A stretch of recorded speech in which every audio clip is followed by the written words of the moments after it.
Assalamualaikum warahmatullahi wabarakatuh. Hari ini akan menjelaskan tentang pendidikan jasmani adaptif, bagian pembahasan tentang tuna laras. Tuna laras itu kalau diartikan secara harfiah anak nakal atau anak emosionalnya tinggi gitu ya, tidak bisa dikendalikan. Kita lihat definisinya. Ini ada quotes dari Soekarno ya, gantungkan cita-citamu setinggi langit, bermimpi setinggi langit, jika engkau jatuh, engkau akan jatuh di antara bintang-bintang. Pengertiannya, tunalaras anak yang mengalami kesulitan dalam penyesuaian diri dan bertingkah laku tidak sesuai dengan norma-norma yang berlaku ya. Nah, tadi ya makanya sebutannya secara harfiah itu anak bandel, anak badung gitu ya. Istilah-istilah tunalaras banyak macamnya ya. Emotionally handicapped, emotionally impaired, behaviorally impaired socially, atau emotionally handicapped, emotionally confined, dan seriously behaviorally disabled ya.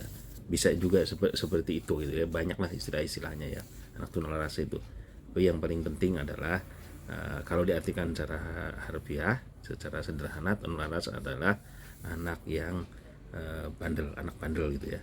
Oke, itu secara sederhananya ya. Terus pandangan dan pendapat yang umum mengenai tunalaras. Yang pertama, tingkah laku yang muncul merupakan suatu tindakan yang ekstrim kadang-kadang ya, di luar batas norma-norma gitu ya maksudnya ya. Dan bukan suatu tindakan yang hanya berbeda sedikit dengan tindakan yang bisa dilakukan. Jadi anak seusia itu misalnya psikopat gitu misalnya, masih anak kecil gitu ya, bisa seperti itu misalnya, contoh sederhananya, ekstrimnya ya. Disebut gangguan karena bersifat sesuatu yang kronis, tidak akan mudah hilang begitu saja. Jadi lama gitu ya, tidak akan mudah begitu saja karena kaitannya juga anak tunalaras ini dengan psikologi juga gitu ya. Kemudian tingkah laku tersebut merupakan suatu tingkah laku yang tidak dapat diterima karena tidak sesuai dengan harapan sosial dan budaya tadi, di luar batas norma pada umumnya gitu ya. Karakteristik anak tunalaras: ketidakmampuan belajar, kadang-kadang susah konsentrasinya anak tunalaras ini ya.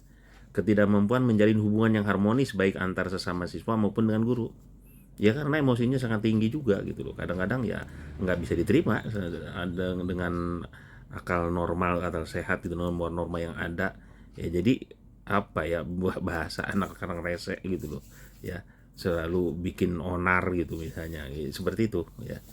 Menunjukkan perilaku yang tidak pantas dalam suasana pergaulan ya, kadang-kadang seperti itu. Adanya perasaan tertekan dan tidak bahagia kadang-kadang. Jadi bisa saja anak itu jadi tunalaras karena memang secara psikologi tergoncang, mungkin gangguan di rumahnya tidak bagus dan sebagainya gitu ya. Akhirnya mencari perhatian di sekolah sehingga berbuat onar dan sebagainya.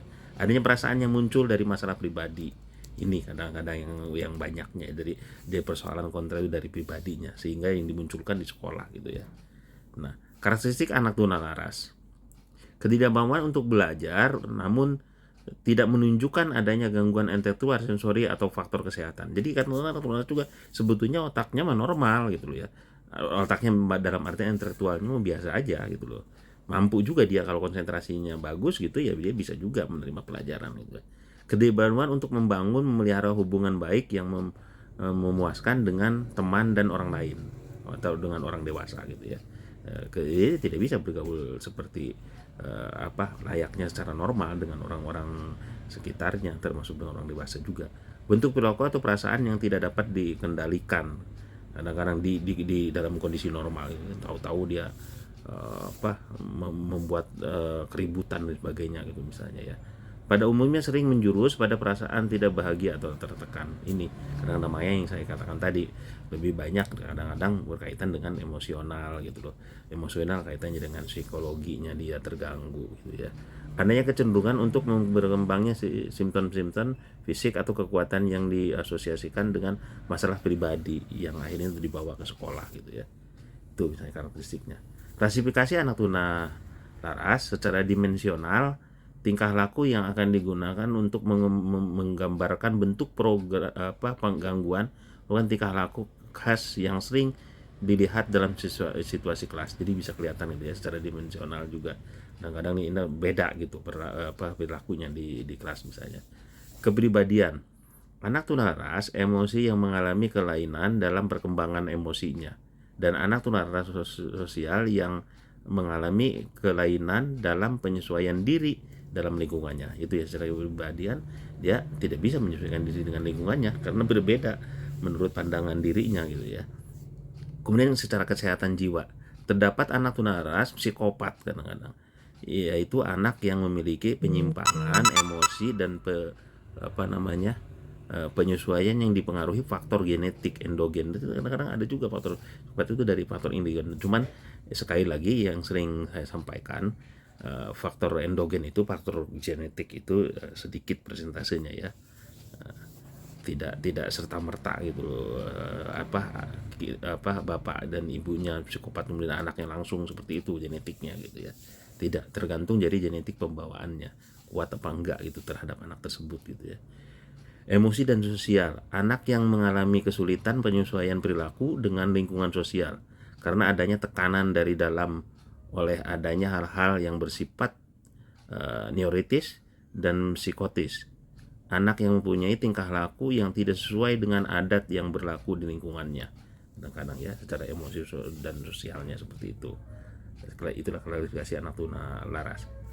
Psikotes untuk mengetahui anak ini masuk kategori tunalaras yang mana gitu ya, klasifikasi yang mana gitu ya, bisa melalui beberapa psikotes. Makanya yang saya sampaikan tadi, tunalaras itu banyak kaitannya dengan psikologi gitu. Makanya tesnya pun digunakan psikotes yang ke arah sana gitu ya. Biasanya tes Rorschach gitu ya. Tes ini memberikan gambaran mengenai keseluruhan kepribadian, kelainan dan perlunya psikoterapi. Gambaran ini ditafsirkan dari reaksi anak terhadap gambaran-gambaran yang terlihat dalam tetesan tinta. Jadi ketika dia dites, dia suruh menggambar segala macam seperti itu. Kemudian bisa dibaca oleh orang psikologi, ini anak ini kecenderungannya seperti apa gitu ya. Kemudian ada tematik appreciation test. Tes ini memperlihatkan berbagai situasi emosi dalam bentuk gambar kepribadian nampak dari tafsiran anak mengenai situasi emosi tersebut. Untuk itu disediakan skala khusus. Jadi masuk skalanya, penilaiannya sampai kemana ini sudah masuk ke dalam anak kategori tunalaras atau enggak nih gitu ya, tesnya itu. Tes gambar orang, draw and person ya. Jadi dia suruh gambar orang, kemudian ditafsirkan dari gambarnya tersebut, ini anak masuknya kemana, itu secara kepribadian seperti apa gitu ya. Itu intinya. Kemudian disfavour test. Tes ini memberikan gambaran mengenai iri hati, rasa dosa, rasa cemas, tanggapan terhadap diri sendiri, ketergantungan kepada orang tua, ungkapan protes terhadap lingkungan. Nah, ini tes ini bisa bisa memberikan gambaran dari hasil tes tersebut terhadap hal-hal tadi, bagaimana rasa iri hati dan lain sebagainya ya, seperti itu. Ini misalnya ada contoh. So Heidi, tell me, how's that new asthma medication working? Anak ini nggak mau sekolah. Gitu. Kenapa sekolah itu? Ketika ditanyakan oleh Catherine. Oh, what do you mean not an asthma attack? I think maybe she feels claustrophobic. Okay. Like she gets sort of panicky and like she feels like she can't breathe. Really what's worrying me though is that she seems to be having difficulty at school and it seems to be getting worse. Have the teachers expressed concern? Yes, they've contacted me on a few occasions and they're worried that she should be doing better, but she's disruptive. And even sitting next to the teacher, she's still not successfully finishing her work. What's going on at school, Maddie? What's going on when you're having difficulty breathing? Maddie? Maddie, honey? Can I listen to my heart on that? We can do that after, okay? Hey, Maddie, honey, the doctor wants to know what's going on at school. School is boring. My teacher is mean in the GLs all the time. Oh, is ya. she Dia yelling at menggambarkan everybody? bagaimana Or sekolah is itu she only yelling at you? membosankan gitu, gimana dia Maddie? gitu, bisa beradaptasi Mom, dengan I temennya, can bisa hear you. juga dia Are terhadap there any gurunya concerns gitu ya. that she's Itu not intinya able to dari do her work? tayangan video ini. Penyebabnya ada faktor biologis ya Pak, dari dalam diri atau apa namanya secara biologis, bisa pranatal atau sebelum dilahirkan gitu ya. Perilaku serta emosi dipengaruhi oleh faktor genetik gini ya, memang dari dalam dirinya, dan ini dibawa dari semenjak di dalam kandungan gitu loh, karena faktor genetiknya ataupun biomekanikal, bahkan kombinasi dari faktor-faktor tersebut ya, baik neurologis maupun biomekanikal maupun genetik ya. Kemudian penyakit malnutrisi gitu misalnya, ketika ibunya hamil kemudian malnutrisi gitu ya, kekurangan gizi yang baik ketika sedang perkembangan otaknya gitu ya, lebih ke faktor predisposisi gitu ya, kerusakan otak gitu ya. Anak yang memiliki cacat mental atau berinteligensi rendah maupun yang mengalami kerusakan otak, dan ini juga menyebabkan ada juga sekian persen itu anak tunaras itu disebabkan karena memang kemampuan berpikirnya inteligensi rendah, sehingga emosinya tinggi. Kenapa saya nggak bisa, kenapa nggak bisa, misalnya seperti itu ya. Akhirnya secara psikologis mengganggu dirinya gitu ya. Faktor keluarga gitu misalnya juga mempengaruhi atau menyebabkan anak itu jadi tunalaras. Biasanya penerapan pola asuh yang tidak konsisten, dalam kesalahan dalam penerapan mendidik, disiplin yang salah gitu misalnya ya. Bisa jadi karena terlalu keras dan sebagainya, sehingga akhirnya dicontoh oleh si anak tersebut, karena bapaknya seperti itu, ibunya seperti itu gitu misalnya, yang keras tadi, akhirnya timbul dianya jadi keras juga gitu loh. Bisa seperti itu juga ya. Keterlibatan pihak ketiga yang ekstrim berbeda dalam mendidik anaknya ya. Kemudian penolakan, pengabaian dari orang tua gitu, nggak diperhatikan gitu kan. Kadang-kadang seperti itu juga, kurang perhatian di rumahnya, akhirnya mencari perhatian di sekolah, akhirnya bikin onar di sekolah gitu ya. Orang tua atau orang dewasa menjadi model negatif misalnya ya, tadi menyontoh gitu, karena dari orang dewasa yang tidak baik, akhirnya dicontoh oleh anak tersebut. Kualitas rumah tangga juga, bagaimana yang ribut mulu gitu misalnya, itu terbawa secara psikologis ke anaknya. Atau juga bisa jadi dipicu oleh stres karena ditinggal misalnya ya, bapaknya atau ibunya meninggal, kemudian dia stres berlarut-larut, akhirnya menyebabkan jadi kejiwaannya tergoncang gitu ya. Orang tua dan anggota keluarga yang tidak dapat memenuhi kebutuhan kan anaknya, kadang-kadang maka status ekonomi sosial keluarga juga bisa mempengaruhi anak, jadi akhirnya berbuat kejahatan dan sebagainya gitu ya. Perilaku orang tua yang tidak adil, harapan orang tua yang tidak realistik ya, itu di antaranya faktor keluarga. Nah, ini fakta dari tunalaras hasil penelitian. Beberapa hasil penelitian menunjukkan bahwa gangguan emosional lebih banyak terjadi pada anak yang tingkat sosial ekonominya rendah daripada tingkat sosial ekonomi menengah ke atas. Ya, mungkin karena merasa kok saya seperti ini, mau sesuatu aja tidak bisa, jadi akhirnya kesal gitu kan. Itu juga menyebabkan jadi gangguan kejiwaan, akhirnya dia melakukan perbuatan onar ya. Penderitanya lebih banyak laki-laki daripada perempuan ya, karena emosi yang meledak-ledaknya tadi itu mungkin ya, karena makanya ini hasil penelitiannya. Faktor sekolah juga bisa juga gitu, ada juga disiplin dan tata tertib yang terlalu kaku juga tidak baik juga gitu loh ya, menyebabkan anak stresnya tinggi, akhirnya sehingga berbuat sesuatu yang di luar normal gitu ya. Inkonsistensi pelaksanaan disiplin dan tata tertib misalnya, itu juga mempengaruhi, jadi anak akhirnya berbuat sesuatu yang emosional gitu ya. Tuntutan yang terlalu berlebih terhadap prestasi anak, itu juga bisa jadi ya di sekolah ya. Kepribadian guru yang negatif, perlakuan guru yang tidak adil terhadap siswa, kemampuan manajemen waktu guru yang rendah, karena itu juga bisa mempengaruhi ya, menjadi anak akhirnya jadi tunalaras gitu ya. Faktor budaya dan lingkungan, anak, keluarga dan sekolahnya melekat pada budaya dan mempengaruhi mereka.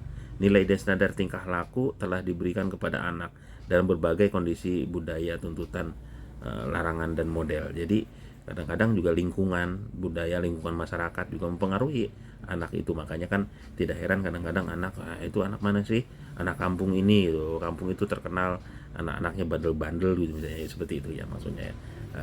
bisa diartikan secara sederhananya begitu. Kemudian bagaimana cara mengajarnya? Cara mengajar anak tunalaras yang paling penting adalah pendekatan secara psikologis ya. Itu yang paling penting adalah bagaimana siswa tunalaras dengan hambatan emosi dan perilaku kurang mampu berkonsentrasi ya, berakibat mereka juga kurang dapat mengikuti pembelajaran dengan baik kadang-kadang ya. Nah, didekati memang secara individu, kemudian secara pendekatan secara psikologis seperti apa gitu ya.